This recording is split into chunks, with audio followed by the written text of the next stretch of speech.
Hola a todos. Hoy nos vamos a meter de lleno en uno de los fenómenos más alucinantes de la historia, el nacimiento del cristianismo primitivo. Vamos a hacer un viaje para entender cómo una idea que nació en un rincón olvidado del Imperio Romano llegó a cambiar el mundo para siempre. Y aquí está la pregunta del millón, ¿no? ¿Cómo es posible que un grupito de seguidores de un predicador ejecutado en una provincia remota se convirtiera en una de las fuerzas más potentes de la civilización? A ver, para entender esto tenemos que mirar el contexto, el mensaje y, claro, a las personas clave que lo movieron todo. Bueno, para entender cómo surgió todo esto, lo primero es viajar en el tiempo. Vámonos directos al siglo I, un mundo que sí estaba controlado por Roma, pero que por dentro bullía de tensiones y de una búsqueda espiritual que, sin saberlo, estaba preparando el terreno para algo completamente nuevo. Vale, pongámonos en situación. Siglo I después de Cristo. El Imperio Romano estábamos en su apogeo. Un territorio inmenso, todo conectado por calzadas, gobernado con mano de hierro desde Roma. Esta famosa Pax Romana facilitaba el comercio y el movimiento, pero también imponía un control férreo. Y el epicentro de nuestra historia está aquí, Judea. Pero ojo, que no era una provincia cualquiera. Era un territorio bajo ocupación romana, un auténtico polvorín. Aquí, la política y la religión iban de la mano.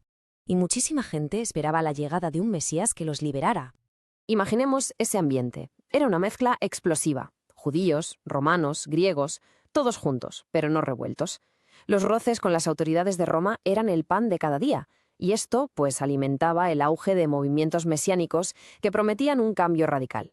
Había una sed general de encontrar un nuevo sentido, algo que diera esperanza. Y es justo ahí, en mitad de todo este lío, donde aparece la figura que lo va a cambiar todo. Su mensaje fue la chispa que prendió la mecha de un fuego que se extendería por todo el imperio. Hablamos, por supuesto, de Jesús de Nazaret, un predicador judío que recorrió Judea con un mensaje que para la época era súper radical. Hablaba de amor, de redención, de la llegada del reino de Dios. Su mensaje caló en muchos, pero también le buscó enemigos muy, muy poderosos. Y su ejecución por crucifixión parecía el punto y final, pero, increíblemente, resultó ser justo lo contrario, el punto de partida.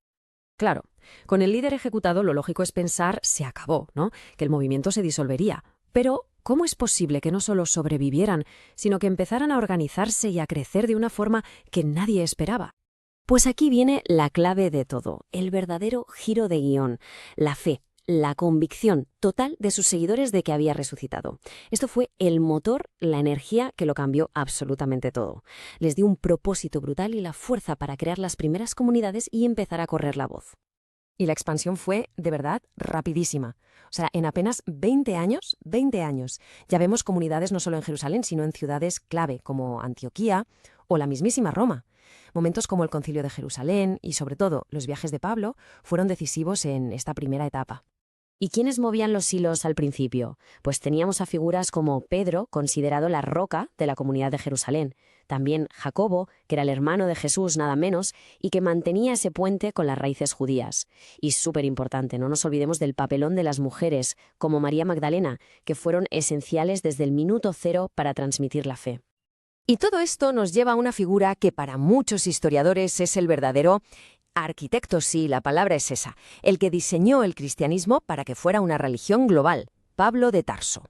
Es que la historia de Pablo es de película, de verdad. Pasa de ser un perseguidor implacable de los cristianos a convertirse en su mayor propagandista, el apóstol de los gentiles. Su conversión camino de Damasco es, sin duda, uno de los giros más bestias de la historia. Para que nos hagamos una idea del impacto de Pablo, antes de él, el movimiento era básicamente una secta dentro del judaísmo, con un mensaje muy local. Después de él, se convierte en una religión con vocación universal, con un mensaje para todo el mundo, para los gentiles, o sea, los no judíos. Pablo le dio el armazón teológico y, sobre todo, la visión para comerse el mundo.